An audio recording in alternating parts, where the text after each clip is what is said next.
Hello everyone, welcome back to the Isha Nursing Notes. Today we will discuss one of the most important obstetric emergencies PPH.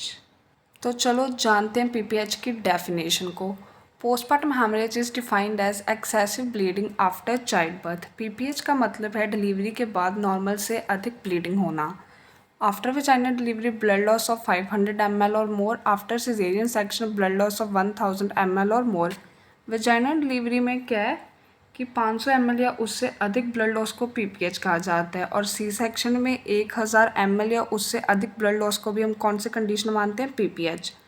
तो अब बात करते हैं recent guidelines की. Recent guidelines के अनुसार अगर ब्लीडिंग के कारण मदर का BP गिरने लगे या फिर पल्स बढ़ने लगे, शॉक के लक्षण दिखने लगे तो उसे एमरजेंसी माना जाएगा, चाहे ब्लड लॉस की एग्जैक्ट क्वांटिटी कम ही क्यों ना हो. तो अब बात करते हैं टाइप्स ऑफ PPH की. तो इसकी दो टाइप्स होती हैं. First one is primary PPH and the second one is secondary PPH. तो प्राइमरी PPH की बात करें, ये कब होती है? Occurs with in 24 hours after delivery. Delivery के तुरंत बाद से लेके 24 घंटे के अंदर होने वाली ब्लीडिंग को अर्ली या प्राइमरी PPH कहते हैं. तो next is secondary PPH. Occurs after 24 hours and up to 6 weeks postmortem.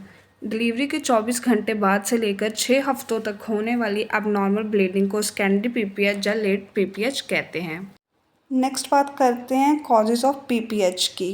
तो इसको हम कैसे इजली रिमेंबर रख सकते हैं? By the help of 4 T's. First one is tone uterine atony. ये मोस्ट कॉमन कॉज है. 70 to 80% यही देखने को मिलता है PPH की कंडीशन में.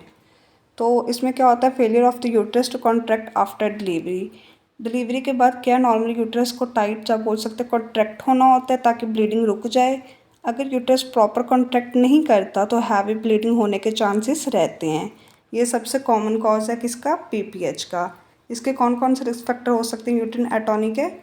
पॉलीहाइड्रोमोनासिस, प्रोलॉन्ग लेबर, मल्टीपल प्रेगनेंसी होगी, मैक्रोजोमिया हो गया, कोरियमनाइटिस and uterine over distension.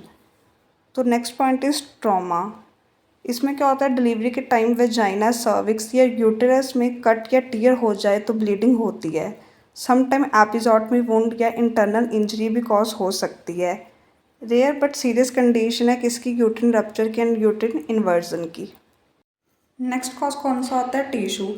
Delivery के बाद यूट्रस यानी बच्चेदानी के अंदर प्लेजेंटा या उसके पार्ट्स का रह जाना. नॉर्मली क्या होता है? बेबी के बाद पूरा प्लेजेंटा यूट्रस से निकल जाना चाहिए.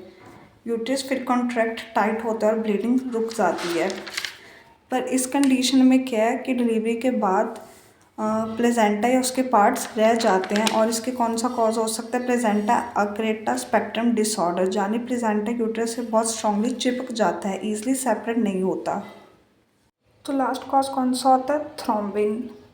इसके अंदर क्या होता है? अगर बॉडी का क्लॉटिंग सिस्टम सही से वर्क नहीं करता तो उस कंडीशन में क्या है? ब्लीडिंग रुकती नहीं है. इसके कॉजेज कौन कौन से हो सकते हैं? प्राइमरी कॉज कौन सा है? DIC. और कौन कौन सी कंडीशंस के कारण थ्रोम्बिन यानी कोगुलेशन डिसऑर्डर देखने को मिलते हैं? Severe pre-eclampsia, HELLP syndrome, inherited bleeding disorder और एंटीकोगुलेंट थेरेपी. तो मेनली ये 4 कॉमन कॉजेज हैं जो किसको कॉज करते हैं? PPH को. नेक्स्ट बात करते हैं असेसमेंट ऑफ PPH की. तो हम कैसे PPH को असेस कर सकते हैं? एस्टिमेशन ऑफ ब्लड लॉस के through. Next is vital signs monitoring, uterine assessment fundus examination के through, examination of genital tract and placental examination के थ्रू, और by identifying general condition of mother और urine output monitoring. Next बात करते हैं management की. तो सबसे पहले देखेंगे मेडिकल मैनेजमेंट ऑफ PPH. इसका क्या एम होता है? स्टॉप करना ब्लीडिंग को, मेंटेन करना सर्कुलेशन को एंड ट्रीट करना कॉजेज़ को. कौन से कॉजेज़ थे? वो 4 T's. ठीक है. तो ये टीरोटॉनिक क्या फर्स्ट लाइन ड्रग है to contract the uterus. Oxytocin क्या फर्स्ट चॉइस है जिसको हम IV या फिर IM इन्फ्यूज़ कर सकते हैं. Second one is methylergometrine. ये कॉन्ट्राइंडिकेटेड होती है हाइपरटेंशन की कंडीशन में, तो इसको ज़रूर याद रखिएगा. And third one is carboprost for refractory cases. And the misoprostol. ये रेक्टल या फिर ऑरल दोनों दी जा सकती है, डिपेंड ऑन द सिचुएशन. या तो रेक्टल दी जाएगी या फिर क्या ऑरली. तो ये डिपेंड करता है सिचुएशन के according. Next is IV fluid and blood replacement. Rapid IV fluid के इन्फ्यूज़ करेंगे या फिर blood transfusion. Packed RBCs, FFP platelets if needed, cross matching done immediately. Identify and treat causes, identify करेंगे and treat करेंगे causes को। अगर तो ton cause है तो उसमें क्या यूटीरोटॉनिक देंगे या फिर यूट्रिन मसाज। ट्रॉमा है तो सूचरिंग करेंगे टीयर की, जो टीयर हो रखे हैं। एंड टिश्यू कंडीशन में अगर प्लेजेंटा के कोई पार्ट है जो रह चुके हैं तो उस कंडीशन में हम क्या करेंगे, manual removal of retained placenta या फिर क्यूरेटेज। थ्रोम्बिन की कंडीशन में करेक्ट करेंगे क्लॉटिंग डिसऑर्डर को। ठीक है, नेक्स्ट बात करते हैं surgical management of PPH if severe. तो फर्स्ट क्या है इसमें देखने को मिलता है, बैलून टैम्पोनेट, जिसको बकरी बैलून भी बोलते हैं। इसके अंदर क्या होता है, यूट्रस के अंदर एक बैलून इंसर्ट करके फिल किया जाता है सलाइन से। बैलून प्रेशर देता है और ब्लीडिंग रुक जाती है। जब ब्लीडिंग रुक जाती है तब हम क्या करते हैं, बैलून को ग्रेजुअली रिमूव कर देते हैं। तो next point is B Lynch uterine compression suture. इसमें क्या होता है, यूट्रस को स्टिच या फिर सूचर करके कंप्रेस किया जाता है।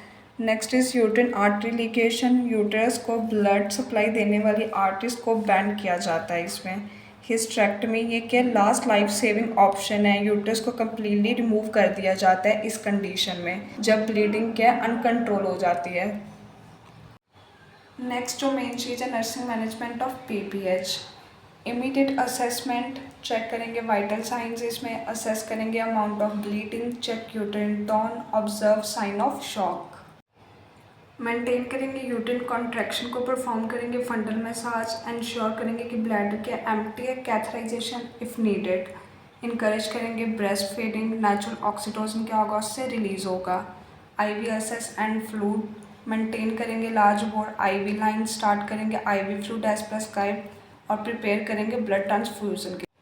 Next is oxygen therapy. अगर तो साइन ऑफ शॉक प्रेजेंट है तो क्या करेंगे, ऑक्सीजन देंगे via mask, medication administer as prescribed, और उनके साइड इफ़ेक्ट्स भी देखने हैं साथ साथ कि कोई साइड इफ़ेक्ट तो नहीं हो रहा किसी मेडिसिन का।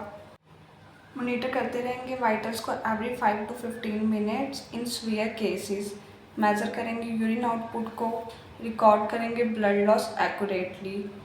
And the next is prepare for procedures, assist करेंगे सूचना के लिए, बैलून टैम्पोनेट के लिए और सर्जरी के लिए।